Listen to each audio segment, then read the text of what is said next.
ಅದಕ್ಕಿಂತ ದೊಡ್ಡದು ಆ ಮಂತ್ರನ್ ಕೈಗೆ ಸೇರ್ಬೇಕಾಗಿರೋ ಆ ವಿಡಿಯೋ ಕ್ಲಿಪ್ಪು. ಅದ್ ಒಂದೇ ಒಂದ್ ಸಾಕು ಚಿನ್ನು. ಬರೀ ನಾವಷ್ಟೇ ಅಲ್ಲ, ಇಡೀ ಶಾಂತಿ ನಿವಾಸಕ್ಕೆ ಹಿಡಿದ ಗ್ರಹಣ ಬಿಟ್ಟು ಹೋಗುತ್ತೆ. ನೋಡು, ಅದ್ರ ಬಗ್ಗೆ ಎಲ್ಲ ಜಾಸ್ತಿ ಯೋಚನೆ ಮಾಡ್ಬೇಡ. ಅದ್ ಹೇಗಾದ್ರೂ ನನ್ನ ಕೈಗೆ ವಾಪಸ್ ಬಂದೇ ಬರುತ್ತೆ ಅಂತ ನನ್ ಮನ್ಸು ಹೇಳ್ತಿದ್ದೆ ಚಿನ್ನು. ಶಾಂತಿ, ದುಡ್ಡು ವಾಪಸ್ ಬಂದೇ ಬರುತ್ತೆ ಅಂತ ಅದ್ ಹೇಗ್ ಹೇಳ್ತಿದ್ಯಾ ನೀನು? ನೋಡು, ಯಾರಿಗೆ ಆಗ್ಲಿ ದುಡ್ಡು ಅಂದ್ರೆ ಒಂದ್ ದೊಡ್ಡ ಆಸೆ ಇದ್ದೇ ಇರುತ್ತೆ. ನೋಡು, ಮೊದ್ಲು ಆ ಮಂತ್ರ ದುಡ್ಡನ್ನ ತಗೊಂಡು ಆ ವಿಡಿಯೋ ತಗೊಳಕ್ ಹೊರಡ್ಲಿ. ನಾವು ಅವಳನ್ನ ಫಾಲೋ ಮಾಡ್ಕೊಂಡು ಹೋಗಿ ವಿಡಿಯೋ ಮತ್ತೆ ದುಡ್ಡು ಎರಡು ನಮ್ ಕೈಗೆ ಸೇರೋ ತರ ನಾವ್ ಮಾಡ್ಕೋಬೇಕು. ಸರಿ, ಏನ್ ಮಾಡ್ಬೇಕು ಅಂತ ನಾನ್ ಸ್ಪಾಟಲ್ಲೇ ಹೇಳ್ತೀನಿ. ನೀನಿಷ್ಟೆಲ್ಲ ಹೇಳ್ತಿದ್ಯಾ ಅಂದ್ಮೇಲೆ ನೀನು ಖಂಡಿತ ಇದ್ರ ಬಗ್ಗೆ ವಿಚಾರ ಮಾಡಿರ್ತೀಯ. ಇದು ನಮ್ಗೆ ಸಿಕ್ಕಿರೋ ಲಾಸ್ಟ್ ಚಾನ್ಸ್ ಚಿನ್ನು. ಅವಳು ರಮೇಶ್ನ ಹೋಗಿ ಭೇಟಿ ಮಾಡ್ಬೇಕು, ಅವ್ರಿಗೆ ದುಡ್ಡು ಕೊಡ್ಬೇಕು. ಆಮೇಲೆ ನಾವ್ ಹೇಗಾದ್ರೂ ಮಾಡಿ ರಮೇಶ್ ಹತ್ರ ದುಡ್ಡು ವಾಪಸ್ ತಗೊಳ್ಳೋಣ. ಓಕೆ?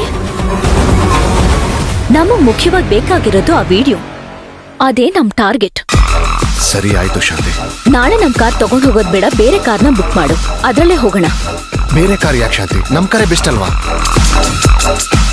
ಬೆಸ್ಟೇ, ಆದ್ರೆ ಅದು ಮಂತ್ರನ್ ಕಣ್ಗೆ ಬೀಳ್ಬಾರ್ದು. ನಾವ್ ಅವಳನ್ನ ಫಾಲೋ ಮಾಡೋದು ಅವಳಿಗೆ ಗೊತ್ತಾಗ್ಬಾರ್ದು. ನಮಗ್ ಬೇಕಾಗಿರೋದೇ ನಾವ್ ಅವಳನ್ನ ಫಾಲೋ ಮಾಡೋದು, ನಮ್ ಟಾರ್ಗೆಟ್ನ ರೀಚ್ ಮಾಡೋದಲ್ವಾ? ಮಂತ್ರವ, ತಲೆನೋವಾ? ಕಾಪಿ ಗಿಪಿ ಕೊಡ್ಲಾ? ಬೇಡ, ನನ್ಗೊಂದ್ ಲೋಟ ಕಾಫಿ ಕೊಡು ರತ್ನ. ಅಮ್ಮ, ಮಂತ್ರ. ಏನಪ್ಪ? ಶಾಂತಿ ಸಹಜವಾಗಿ ಸತ್ತಿಲ್ಲ.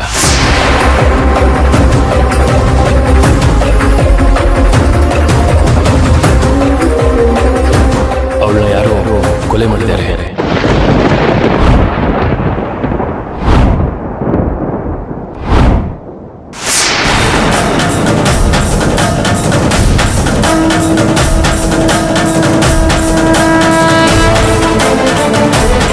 ಸುಶಾಂತ, ಏನಪ್ಪ ಹೇಳ್ತಿದ್ಯಾ ನೀನು?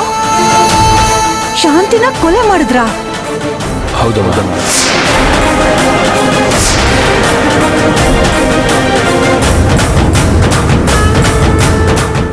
ನಮ್ ಶಾಂತಿನ ಕೊಲೆ ಮಾಡ್ಬಿಟ್ರ? ಹೌದಣ. ಪೊಲೀಸ್ನವ್ರ ಅನುಮಾನ ಕೊನೆಗೂ ನಿಜ ಆಗೋಯ್ತು.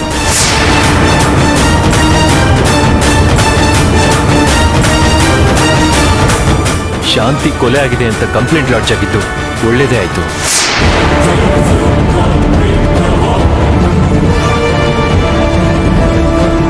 ಮೊದಲು ಕಂಪ್ಲೇಂಟ್ ಕೊಟ್ಟಿದ್ದಾರೆ ಅಂದಾಗ ನನ್ ಕೋಪ ಬಂತು. ಆದ್ರೆ ಈಗ ಕಂಪ್ಲೇಂಟ್ ಇಂದಾನೆ ಎಲ್ಲ ಬಯಲಾಗೋಯ್ತು. ಯಾರೋ ಕೊಲೆ ಮಾಡಿದವರು ಸುಶಾಂತ್. ನಾನ್ ನಿನ್ನೆ ಕೇಳ್ತಿರೋದು ಸುಶಾಂತ್, ಯಾರು ಕೊಂದಿದ್ದು?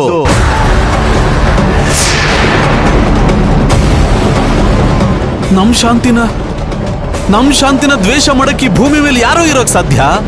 ಅದು ಶಾಂತಿನ ಕೊಂದಿರೋದು